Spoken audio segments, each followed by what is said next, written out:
God. Thank you, Jesus. This water you turn to wine. Open the eyes of the blind. There's no one like you. None like you, Jesus. None like you. Yes, into the darkness you shine. Out of the ashes we rise. There's no one like you. None like you. Amen. Together. 'Cause our God is greater. Our God is stronger. God, you are higher than any other. Our God is healer, awesome in power. Our God, once again, our God. 'Cause our God is greater, our God is stronger. God, you are higher than any other. Our God is healer, awesome in power. Our God, let's declare. And if our God is for us, then who could ever stop us? And if our God is with us, then what could stand against? And if our God is for us, then who could ever stop us? And if our God is with us, then what could stand against? And if our God is for us, then who could ever stop us? And if our God is with us, then what could stand against? Stand against. Let's declare. 'Cause our God is greater, our God is stronger. God, you are higher than any other. Our God is healer, awesome in power. Our God, for the last time, our God is greater. Our God is greater. Our God is stronger. God, you are higher than any other. Our God is healer, awesome in power. Our God.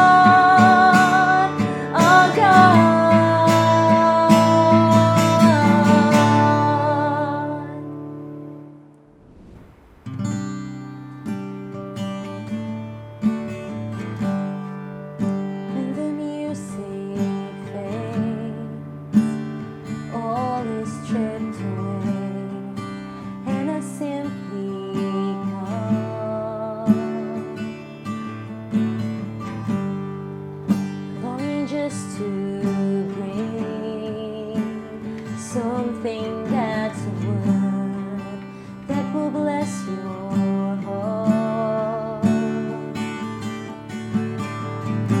I'll bring you more than a song, for a song in itself, it's not what you have required. Search for Jesus. You search much deeper within, through the way things have been. You're looking into my heart. I'm coming back to heart of worship, when it's all about you. It's all about you, Jesus. I'm sorry, Lord, for the thing I've made it, when it's all about you. It's all about you, Jesus. That's it.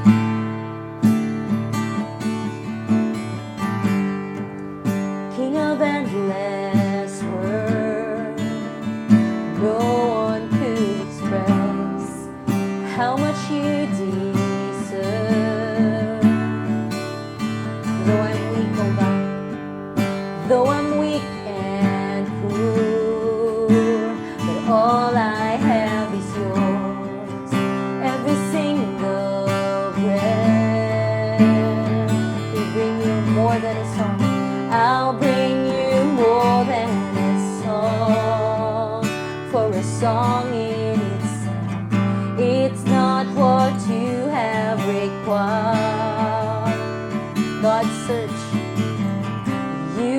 much, much deeper within. Through the way things appear, you're looking into my heart. We're coming back, Lord. I'm coming back to heart of worship, when it's all about you. It's all about you, Jesus. I'm sorry, Lord, for the thing I've made it. When it's all about you, it's all about you, Jesus. I'm coming back to the heart of worship, when it's all about you, when it's all about you, Jesus. I'm sorry, Lord, for the thing I've made it. When it's all about you, it's all about you, Jesus. Yes, Jesus, we worship you, Lord. We go back to the heart of worship, but it's all about you, Lord. Come on, let's bring the Lord more than a song. I'll bring you more than a song, more than a song. Yes, Jesus, more than a song, oh God. I'll bring you more than a song, more than a song. Yes, you're looking into our hearts, Lord Jesus. You're looking into my heart, into my heart. I'm coming back, Lord. I'm coming back to heart of worship, when it's all about you.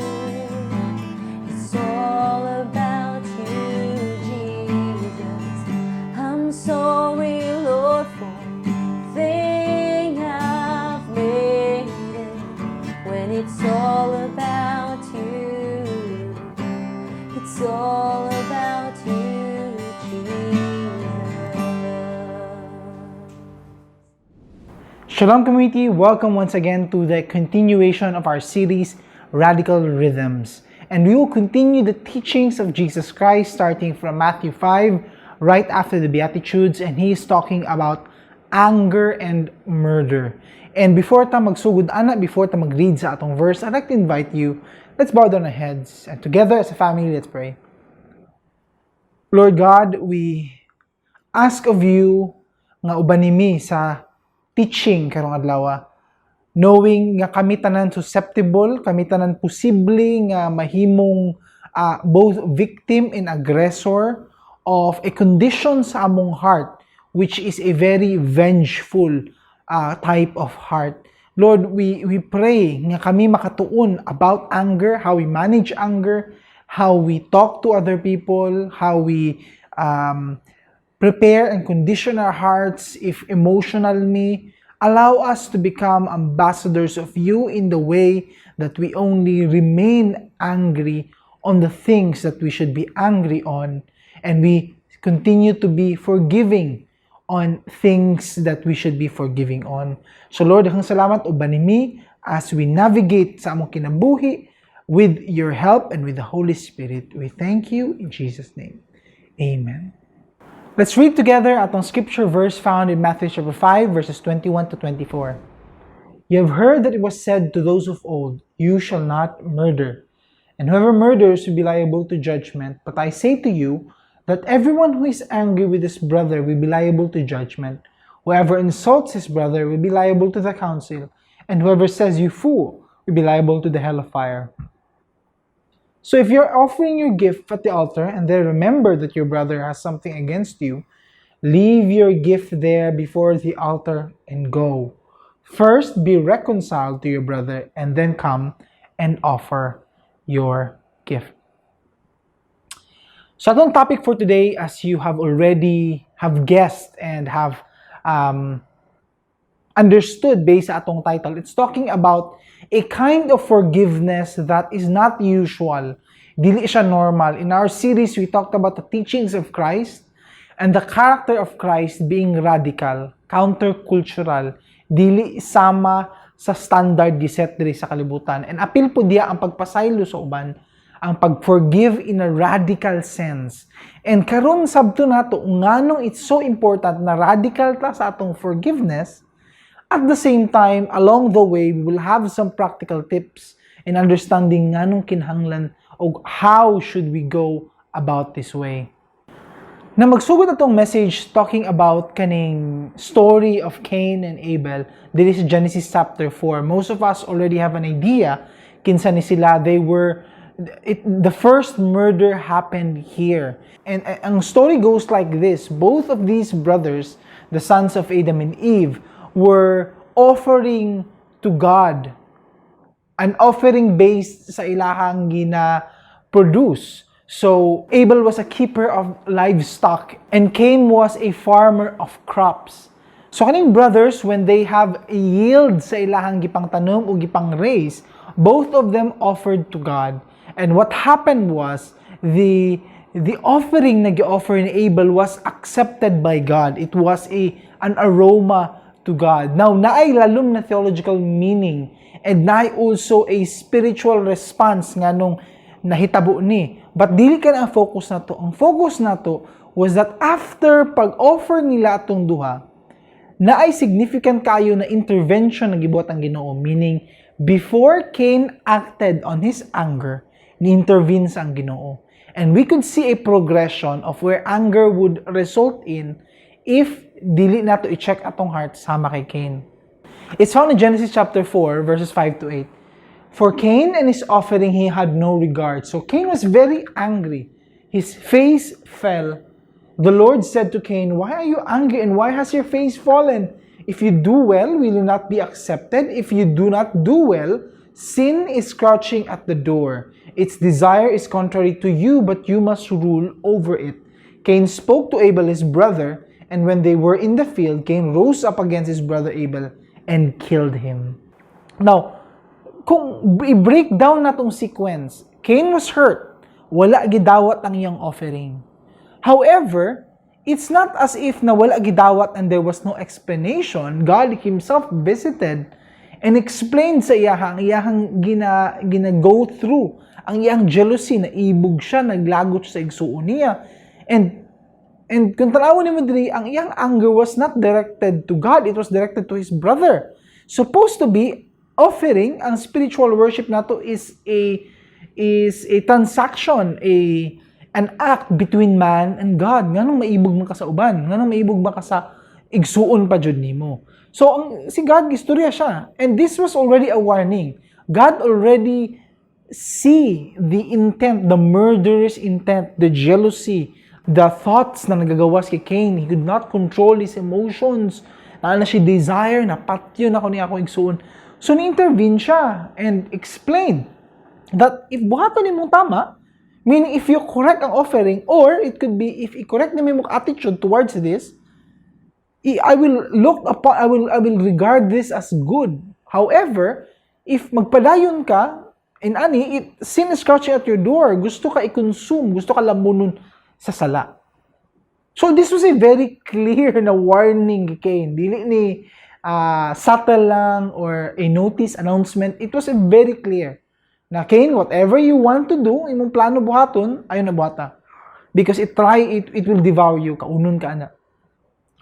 However, Cain did not listen. The very next time nag-uban sa igsoon niya, they were in the field. And he killed Abel.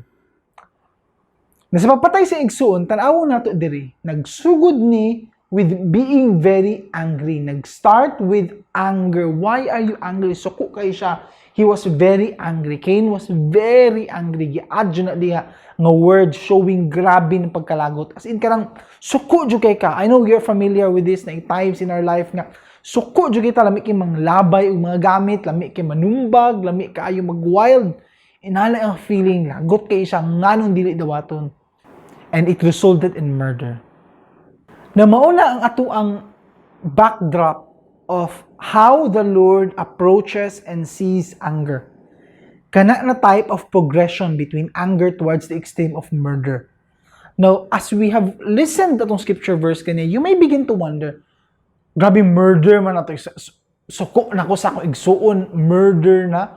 Suko ko sa akong neighbor, gipatay na ako. Suko ko sa akong churchmate, suko ko sa akong office mate, suko ko sa akong workmate. Deserving man siya kasukan. Labi na ni akong bana or akong anak. Nganong murder man, extreme man ang kayo. Again, when we listen to the words of Jesus, dili ni exaggeration. It's not extremism. It's not a shock statement para lang makuyawan ta. Na ay deep and spiritual meaning as the Son of God because kabalo siya what God the Father sees and thinks about aning ginapangbuhat nato. He says, "You have heard that it was said, those of all, you shall not murder, and whoever murders will be liable to judgment. But I say to you that everyone who is angry with his brother will be liable to judgment. Whoever insults his brother will be liable to the council, and whoever says, 'You fool,' will be liable to the hell of fire." Because ang point number 1 nato, for God, the Father, God the Son, God the Holy Spirit, the way they see our hearts is ang anger and murder comes from the same place in our hearts. Ang progression niya magikan sa same place. Dili lahi. Walay part sa tong heart na kani pang anger lang, kani ang pag-murderous intent lang. So, gishift ni Jesus, gikan ang murder a physical act, but rather just thinking about it, just planting kanang kalagot o kasuko sa ubang tao, it's actually murder because in your mind, in your heart, you're already killing them. Ang gigamit gani diri, it doesn't have to be a murderous intent. Ang words ni Jesus diri is you fool. Ang Aramaic word diri is raka. Pag mutawag ka sa katao, because for them it's a very, very deep na insult to say to a person, bugo ka, tanga ka, you fool. Raka means empty-headed, walay sulod imong utok, bugo ka. Those words, kita simple lang kayo na. Ginalabay na to, ginaingon na to na. Kami, we just had a recently nag-outreach tayo inamong and na-shock me because in that time and na-remind ko ani because really it's part of our culture and gipadula na mga bata with a game for the kids and naiusa ka bata dili kanya mag-get instruction racing man kay na prize so sa kasuko sa parent tungod dili ma-follow instruction sagit siya bugo and then dunggan sa tanan and nangatawa ang mga tao nalingaw sila because sudden kayo quick kayo mag-funny kay para sila but itong bata na laminaw ato and looking back at this for God, seeing that situation, pag mo set kag word that degrades a person tungod sa kasuko nimo, for God's viewpoint, it's spiritual murder. As if gipatay na nimo siya. Because you've already killed whatever good relationship mag-arise from that. Ako, I have grown up in a kind of childhood and home where normal lang ni. Sultian ko bugo, sultian ko tanga, sultian ko bayot, unsa pay mga negative words. Because I did not conform to the perfect son or man in the eyes of the people around me. And I would say, growing up, being an adult, nagdagan gyapon na sa akong mind. If na ako'y buhaton a certain thing, mahadlo ko, isungugon ko balik itong gisungog sa una, dala-dala na ako na. It's a baggage that I bring. A thought that I could not simply brush away. Kitong growing up, mga pinagmadunggan ako. And tanawa, if you do that to a person, dagang kitag studies that will say, children who grow up like this, dagang kitag insecurities, dagang kitag mga negative na mga reactions toward opposition or toward criticism in their life. Now, if you see a person like that, dili ba muragi patay na nimo iyahang self-confidence? Dili ba muragi patay na nimo iyang potential? Dili ba muragi guba o gidaot na nimo ang iyahang pananaw siyang kaugalingon? As if you have killed that person in the inside. Now, ang murder in the Old Testament and in Jewish law, of course, we know this, and naputi ani na balaod, murder means murder. It means killing another person. Lain-lain types of murder and what case gibuhat, but murder And in the Old Testament, it's the same with ours now in our modern times. Murder is simply killing another person, whether nakaka-intent because naibog ka, nasuko ka, whatever it is, but you have killed, you have taken another life of another person. Dili out of self-defense, but rather you have killed him because of your intention, negative intention para sa iyaha. And giklaro pa jud na in the Old Testament, dili lang siya part of the Ten Commandments, but it's also part of Leviticus. Whoever takes human life shall surely be put to death, meaning gi-break down, giklaro pa jud unsay meaning sa murder, taking the life of another person. And if you look at any murder situation, wala may murder na nahitabo without any intention, di ba? Unless na lang psychologically buang-buang ang sa katao, or he is simply a kanang killer na gusto lang dyan siya mapatay out of fun, or whatever, kasi makita niya, because naka-drug siya, or whatever, lahi po na.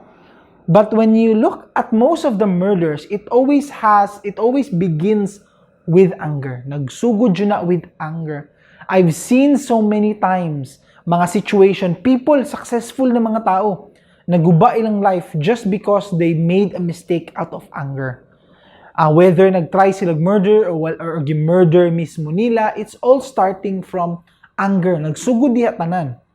And for God, if maski pang wala ka niabot sa point of murder, basta naato nagdwell ka dito, it's already murder. Proverbs says, a fool gives full vent to his spirit, but a wise man quietly holds it back. And when I say anger, it's not as if namurog na inis na kasayahan, naglagot na kasaya, but rather ka nang gitanong dyan mo sa iyong heart na as long as I live, di na ko pasaylo uning tawhanan ni. As long as I live, sukod ko ani sa iyaha because of what he or she has done to me. It's a full vent na kasuko. The Bible describes that person, if inanay mong buhaton, a fool. Whoever is slow to anger is better than the mighty. He who rules his spirit than he who takes a city. Kuyaw ka if you can control your anger. And so it gives a generalization na tananta, maski pang hilumon ka, maski pang butan kay ka, you will have anger, whether you like it or not. Mabito na maingon ta, ang hadlok masuko ka ng mga hilumon because pag masuko sila, suko na jud na sila.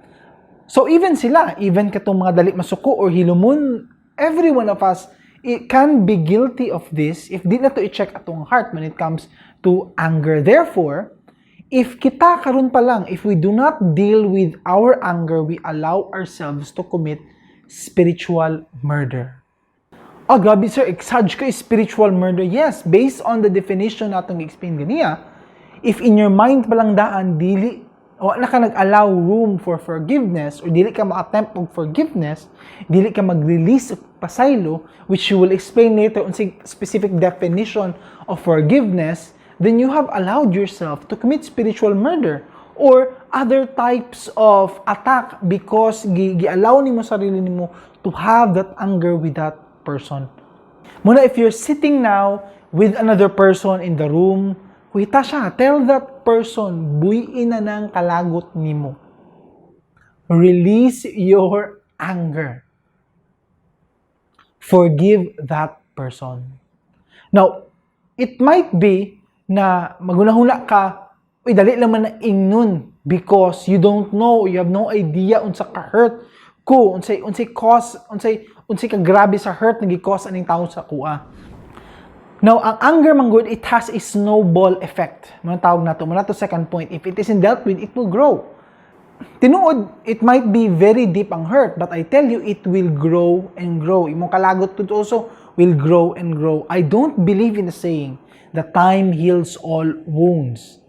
Ako, I have been in a family nga old wounds, karaan na kayong wounds 10 years, 15 years ago, pag naay any situation, pag naay bangga, pag naay certain conflict immediately, unsay mahitabo, old wounds will be revealed.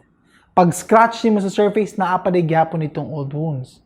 It's the same way with us. If sa atong spouse or loved ones or people or friends, na sila gibuhat sa to and we say, forgive and forget, time heals all wounds. 5 years from now, 10 years from now, 8 years from now, pag na siya buhaton similar, unsay magwas na siyang mind? Gibuhat na pud nimo ni sa ko, gibuhat na ba nimo sa kuha ni sa una? Usbo na pud nimo, di ba? You are angry because balik-balik na nimo gibuhat ni sa kuha. o di kaya usab na po nimo, o di kaya nilahi na yung pananaw sa iya, nilahi na yung interaction because of that. So I don't believe time heals all wounds. Time can mask wounds, or pwede niya taguon, pwede niya pahilumon, but it's still there. Naagya po ng infection diya, wagya po na nawala, wagya po na natambalan.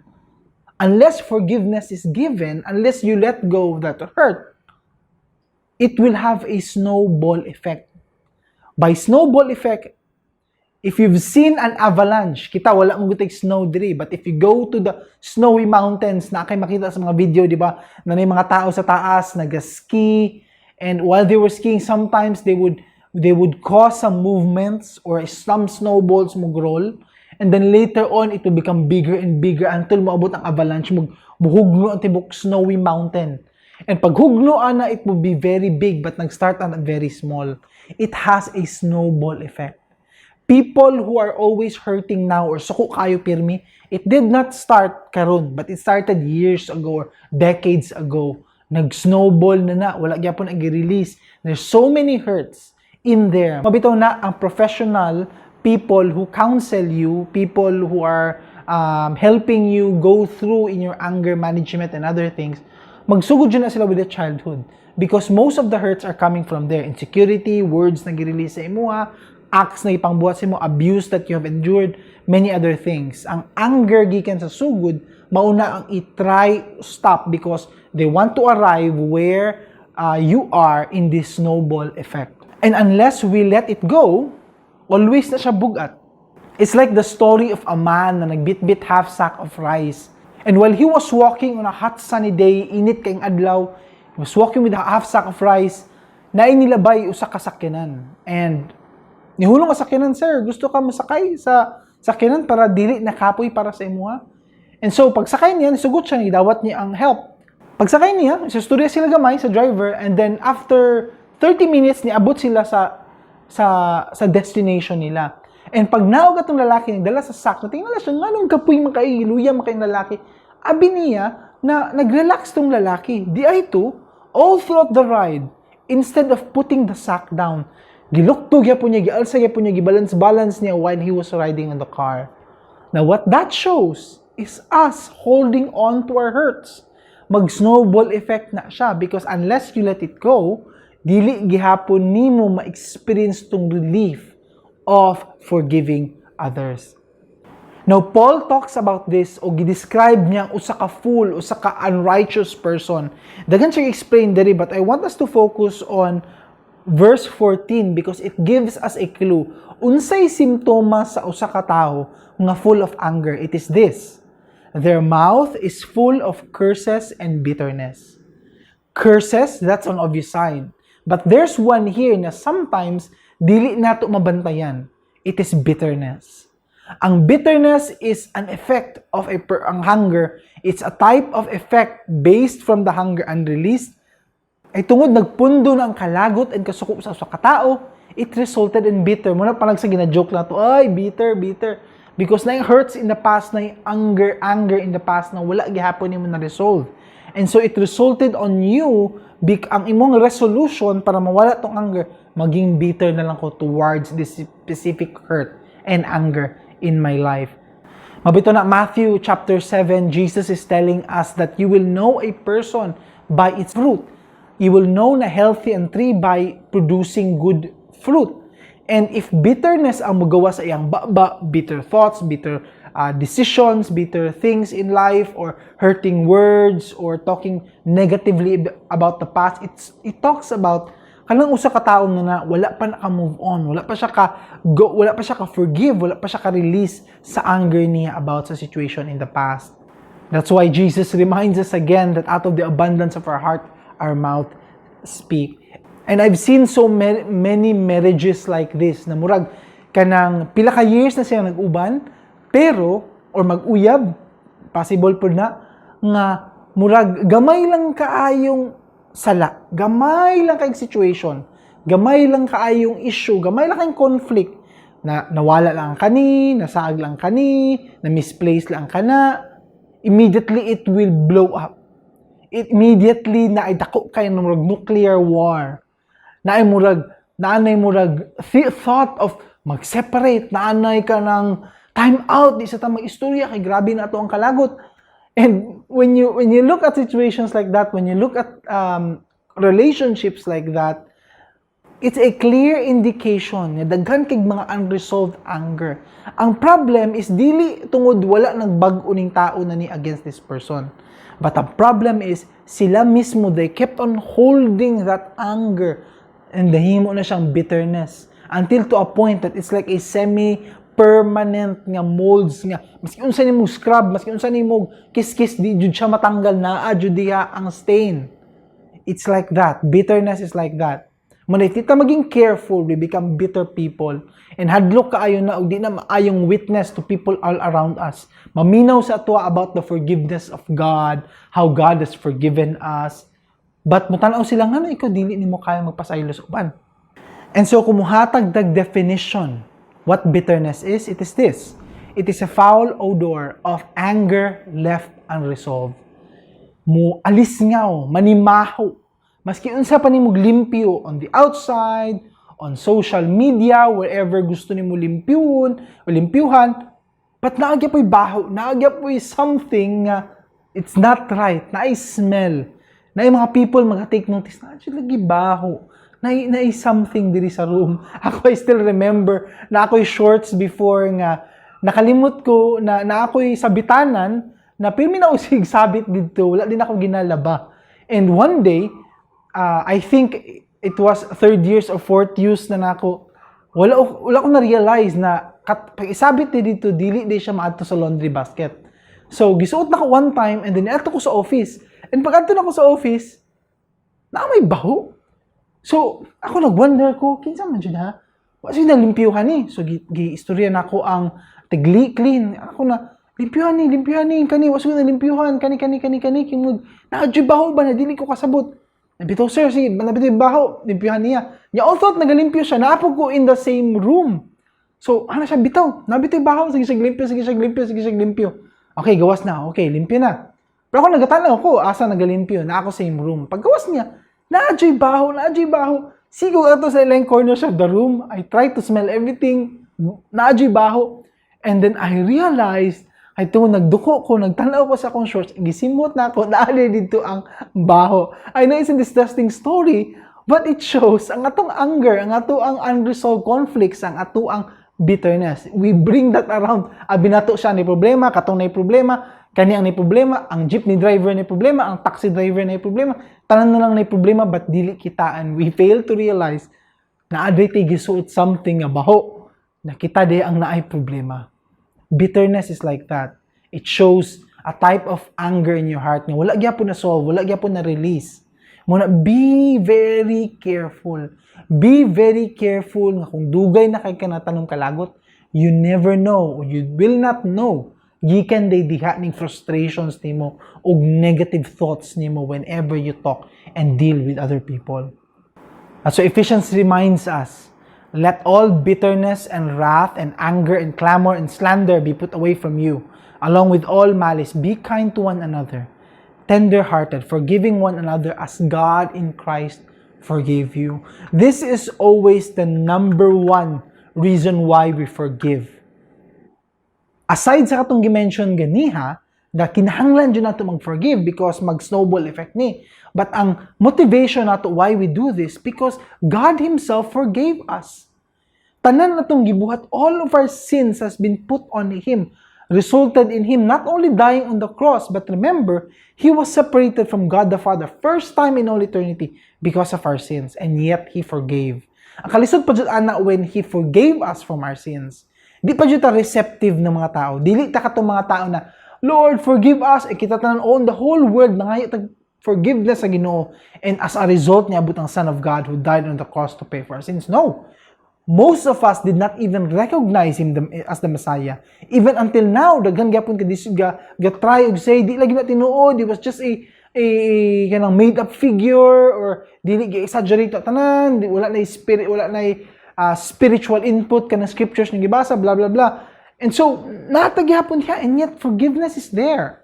When you talk to someone who has not yet received forgiveness of God, and you share that to him, a miracle will happen in his heart, a changing, a renewal. The Holy Spirit will draw him to himself and he will respond to that grace. Pagkahitabuan na, yet that person has done so many sins or missed the mark or committed things that dishonor God, and yet he has been forgiven.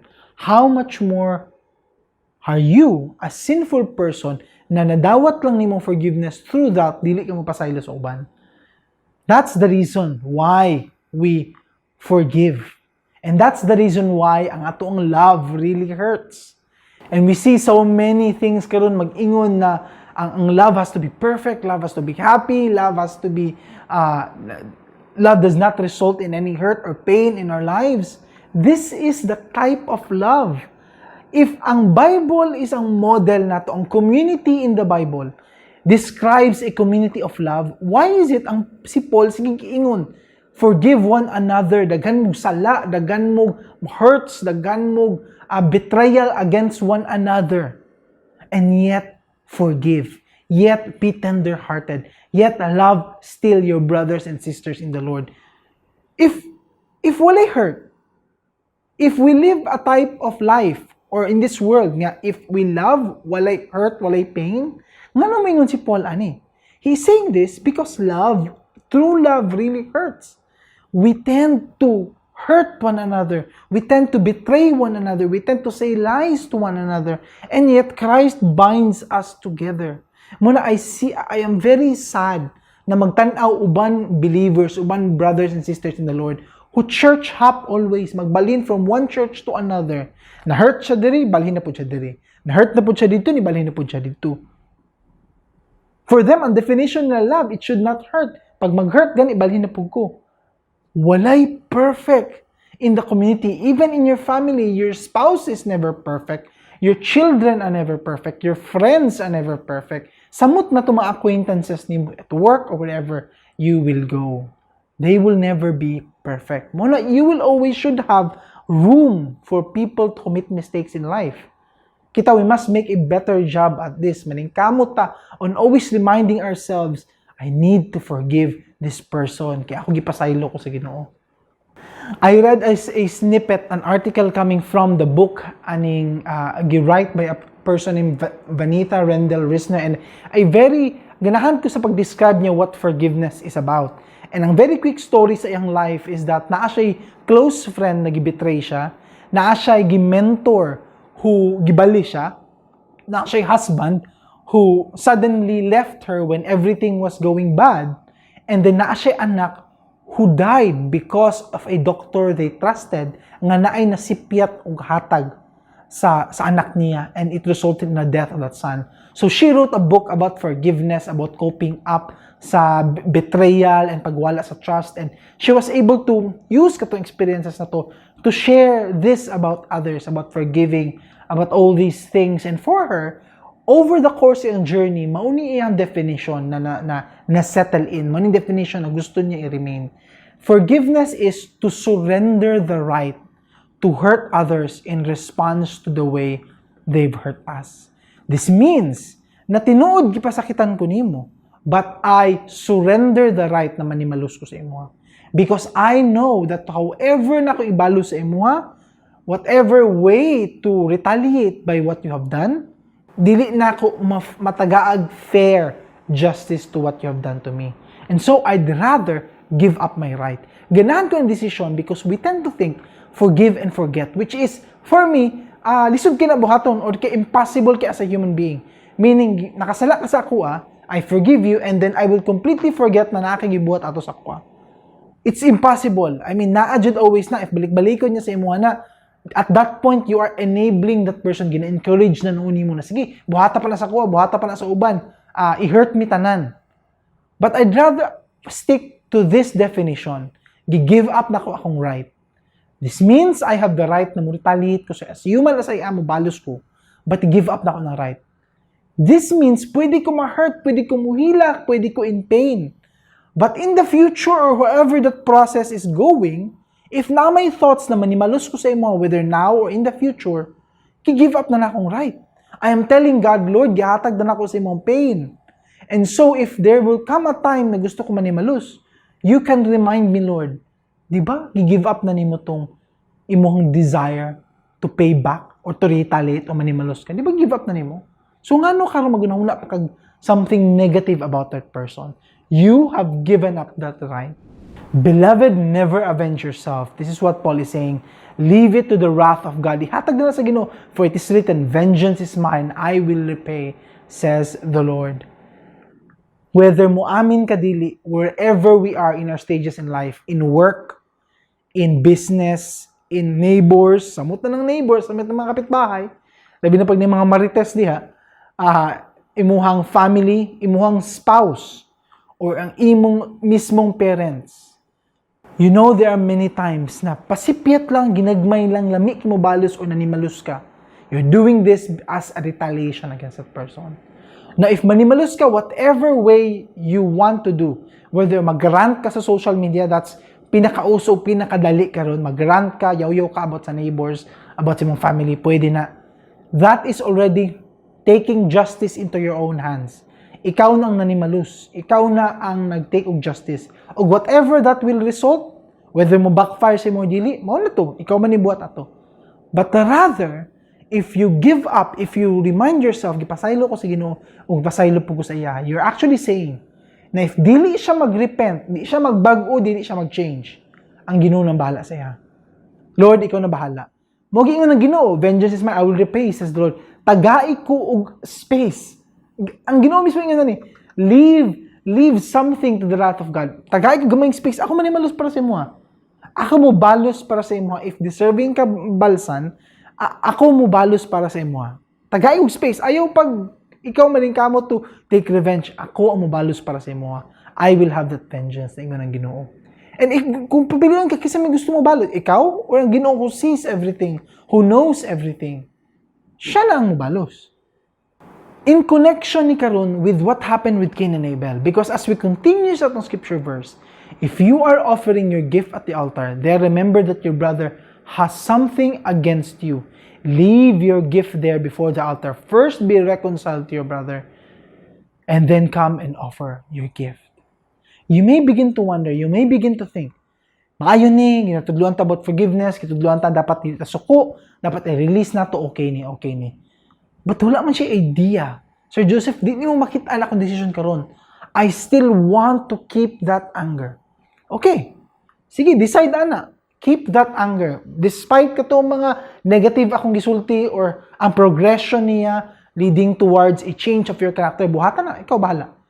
But know this, ang Ginoo mismo nag-ingon that whenever you offer to the altar, meaning whatever it may be, spiritual worship, singing of songs, service to other people, know this, He sees the anger or the issue or the division or the conflict na wala gyapon na resolve. Mo na nag-ingon siya, mas maayo pa, undangas na mo ginabuhat, adto sa didto, be reconciled, release forgiveness, and then come back and do this. Because if magpadayon ka doing that, kita ko ana, and ma-dishonor ko ana. And I see that you are remaining to be in anger. Because anger obstructs intimacy with God. Therefore, it's better to lose pride than lose intimacy with God. Now, kaning third point, I'm going to break this into two. Okay? First, the anger obstructs intimacy with God. Because if you're angry and nag-worship ka sa Ginoo, what that is telling Him is, katong ang Ginoo, suko siya sa tuwa because of our sin, nag-release siya forgiveness through His Son, and therefore, He can commune with us. Okay, klaro na. To the death of Jesus Christ, it became a propitiation of our sins, and we have been forgiven of our sins. O karon we have access to God the Father through the Holy Spirit because of Jesus Christ, the Son of God. Theologically, tama na. Kung balihon na to, ang picture, ikaw karon with God. Mudul ka sa Ginoo, and you talk to God, you commune with God, you worship, you sing to God. And yet He is telling, oy, remember, laki gibuhat before, I want you to do that to your neighbors. And then, ikaw, as if wala ka naminaw sa iya, ha? Di ka maminaw, because di man yung bato, di ba ka willing to release that forgiveness. Close na mo yung ears, di ka maminaw, but nagkakantagya po ka, nag-worship ka gapon sa Ginoo. Now, do you think, can you listen? Makapaminaw ba ka sa Ginoo if magpabungol-bungol ka, kay dili ka mag-release of forgiveness sa uban? Di ba dili? Wala kay madunggan. What kind of intimacy? Imagine mag-date ta, and then one of us mag-closing ears while nag-date mo. Wala intimacy may build. In fact, ma-offend ako sa katao, nga, hindi ba ka maminaw sa kuha? Hindi problema dahil sa akong ginapang-ingon, nga lang di makaminaw. Now, second part, therefore, it is better to lose pride than lose intimacy with God. There was one time na yung sa katao, she was very hurt. Niduol siya on one of the people I know, and nag-share siya sa story, Sir, sad kaayo ko, kanang na-hurt ko, nag-ingon sila negative about me, and na-hurt jud kaayo ko because of what they have said. Though tinuod to tanan ng paingon pero na-hurt siya. As if nawala ako ang pride, giguba nila ako ang pride. And that was a believer saying that. And if you listen to that story, makunaw na ka, di ba, okay lang man mawala ang pride? Because sometimes that is what is stopping us from having humility.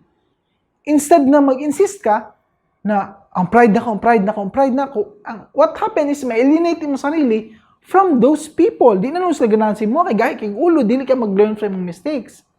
So you would rather, mas piliw na dapat nato ang intimacy with God kaysa bahala na ang atuang pride mawala.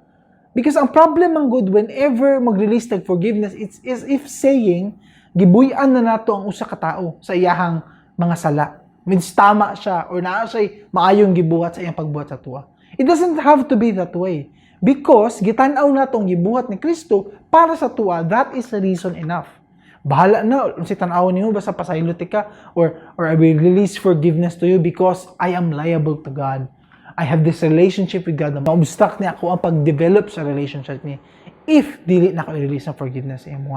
So I will release you, I will release forgiveness, I have forgiven you. Whatever man ang intent mong gibuhat sa kuha, whatever man ang imong intention ato or whatever man gusto nyo mahitabo, I forgive you. Okay, I pray and I hope na after this, di na mo usab. We will have that forgiveness, we will have that reconciliation, ma-restore atong relationship, and as far as you know, I have released forgiveness because God has forgiven me as well. And giklaro pa ganin na diha ni Paul again when he is reminding Timothy of this. I desire then that in every place the man should pray, lifting holy hands without anger or quarreling. Oh, kung gi-focus na, it means it's really a big deal na you're praying, you're worshiping, you're lifting hands, and then ikalagot sa mong heart. That's a big deal for God. Ephesians reminds us, be angry and do not sin. Do not let the sun go down on your anger and give no opportunity to the devil. Again, that's give no foothold sa enemy. And kung tanawon ni Madiha ang perspective, lahi ang being angry, lahi po ng pagsala. It's different. It's two different things. Pwede ka maging angry without sinning, but you can never sin without being angry. Okay, usbuna ko, you can be angry without sinning, but you can never sin without being angry. When you commit a sin, it is anger na naadya in your heart. But pwede ka masuko without sinning. And ang problem is, if magpabilin tag kasuko, magbilin tag kalagot na to in our hearts, that's sinning. That's not the design na gihatag sa tuwa sa Ginoo. So you may think, grabe, extreme ka, bawal ko masuko. Dili, actually, anger is a normal response. Even Jesus himself, he had a righteous anger when he went to the temple, to the place of God, to the worshiping of God. And then nahangkig himo marketplace, it's like a den of thieves, i-quote niya ang scripture. Di ba gipang tumba niya mga table dito? Because it was a worship house. Gimo niya yung market, so kayo siya. Ma-dishonor ako amahan ani. So it was a righteous anger. Even he himself, Jesus himself, is angry at some situation sa iyang journey, righteous anger niya. And so it's normal for us to be angry. Ang problem is, pwede ta makasala because the anger in our hearts, gitanom na nato, or, katong gi-mention ganiya, nag-fully vent na ta, gipagawas nato, fully enjoy nato ang anger na naa sa tong heart. Meaning, gi-allow na to sarili nato to attack, to say certain things, na magbuhat og mga certain actions that is not honoring to God. That's why 1 Corinthians reminds us, when one of you has a grievance against another, Does he dare go to the law before the unrighteous instead of the saints? To have lawsuits at all with one another is already a defeat for you. Why not rather suffer wrong? Why not rather be defrauded? Nga na mailad na lang kasag. Diyan na lang na. Forgive na lang ng person. Now, he's talking about a believer with a fellow believer. Ulaw mo daw kaayo according to Paul, and it's not right na kay brother or sister in the Lord and then gikasuhan nimo siya in a secular court. Meaning, instead of going to the elders, instead na mag-talk mo with your pastors or your elders in the church, i-discuss niyo whatever happened, gidala nimo sa korte, gipabarangay nimo dito, a fellow believer. According kay Paul, that is not the right way to do it. Na ang mag-judge na karon sa inyo is not the body of Christ. Now, I like to show you this picture. Some of the people I know, di sila ganahan ani because pangitan dito sila, mahadlok sila ani picture. But if you're familiar with this, if you're watching The Hobbit or Lord of the Rings, mao ni si Gollum. And di ba always ang iyang desire is to find the ring, kwaon tong ring. And one thing, I like to use this imagery kani siya because whenever na ay situation nga mag-ilogay sa ring or di kay pangutan-on siya sa nganong nakadiri unsa imong ginabuhat or mag-talk about the ring, always ang ginaingon kikuha nila ang ring sa kuha, akuan ng ring, it's mine. Diba tawag niya my precious? And gipakita sa flashback sa story na arang-arang pa man siya. He was a normal looking nga halfling, and then later on nahimo siyang inani because iyang greed for the ring. Now when you see this picture, it reminds me na ang mga tao who is full of bitterness and anger, mura po silang inana, di ba? Gamayng tarog lang, gamayng istorya lang, gamay lang statement, gitwist dayon, and then he became or she became like that. Now I love this verse because it reminds us of the last thing na atong ma-learn karon. One last practical tip o one spiritual thing na atong i-remember. If we are on the fence or in the act na ta of forgiving and then wala ta nag-abot sa final step of fully forgiving other people, it is this. Proverbs reminds us, good sense makes one slow to anger. Meaning, you have good sense, you have common sense. If dili ka magpadala dayon sa mga kasuko. But kani ang second part, which is his spiritual truth. It is his glory to overlook an offense. This means it's a badge of honor every time you overlook an offense. Meaning, I love the word overlooking. Hindi mo matutag overlooking place. Matutag, nice kayong view dito overlooking sa Davao City, for example. Di ba? Whenever matutag dito, when you go to an overlooking place, let's say overlooking Mount Apo and you see the Davao City or Claro Kayo, whatever nice kina place. Pag mo adto baka dito sa place mo yun, baka wow, kuyawa jud nako, uy. Wow, amazing kay ko nagtingdog ko diri on such a nice place. Alam mo yun about yourself ba? Or rather, you talk about the nature of the city. Wow, nice kayong view. Wow, nice kayong ano. Di ba malimtan na nimo imuhang kaugalingon because of the majestic view na naadiha. That's what overlooking means. It means, though naay something karon nahitabo diri, di na ko tanaw na because there's something better up ahead. It's a badge of honor. Every time we forgive people who do not deserve to be forgiven, tanaw na tong gibuhat ni Jesus on the cross to forgive us and we release forgiveness. You know what happens? It's a badge of honor. Meaning, isulat na diya as a spiritual worship na gihatag nimo sa Ginoo. Lord, di ko manimalos, I give this to you. That's the offering na supposed to be given to God by Cain. Gihatag unta niya na, Lord.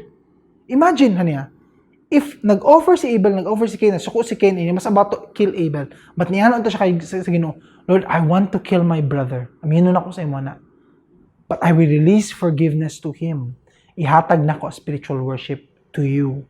Don't you think God will say, yes, that's the offering I want. Dili ang kwarta, dili whatever else. The forgiveness, you have released that to Him because you're overlooking that offense. You're looking at me.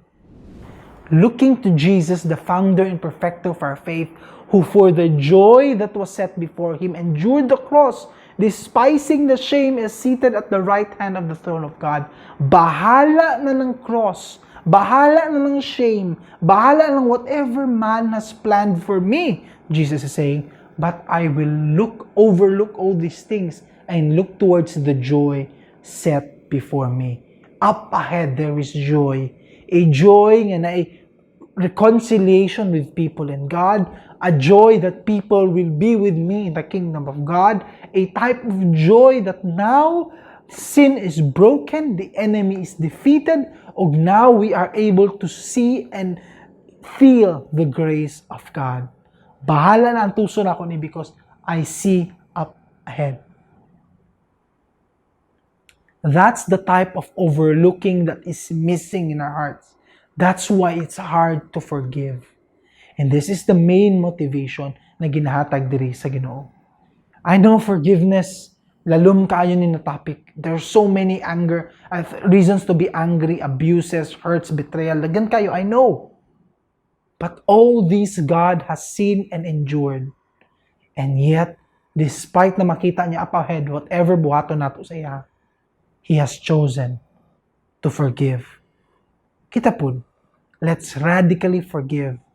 And as a community, that's our way to show the love of God. Let's pray. Lord, teach us how to forgive. Tinuod mi kabalo how to forgive. Masayop mi, mapakyas mi, mali mi in our forgiveness. Palagsa kami nagabuhat og definition of forgiveness na okay, pwede na mo ni forgive, pwede na ako ni buhaton as long as na ay kani, o dapat inani, if kani na certain offense, grabe kayo, wala ni forgiveness, ana. And kami nag-change mi sa definition according to how we feel about it. But ang klaro diri, Lord, is you have called us to forgive.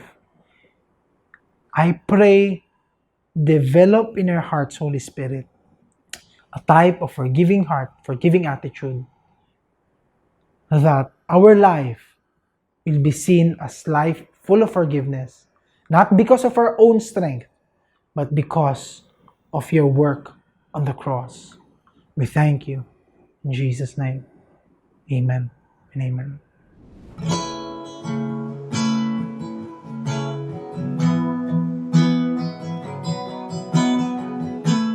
Yes, Jesus, Lord, consume us, God. Consume us from the inside out. 1,000 times I fail, still your mercy remains.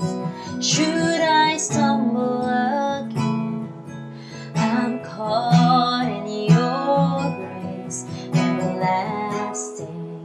Your light will shine when all else fades, never ending. Your glory goes beyond all fame. Yes, Jesus, your will above all else. Your will above all else. My purpose remains. The art of losing myself in bringing you praise, everlasting. Your light will shine when all else fades, never ending. Your glory goes beyond all fame. My heart and my soul, I give you control. Amen. Consume me from the inside out, Lord. Let justice and praise become my embrace, to love you from the inside out. Yes, Jesus, once again, your will above all else, Lord. Our purpose remains, oh God. 'Cause your will above all else, my purpose remains. The art of losing myself in bridge, just to give you praise, oh God. Everlasting, your light will shine when all else, you alone, never ending. Your glory goes beyond all fame.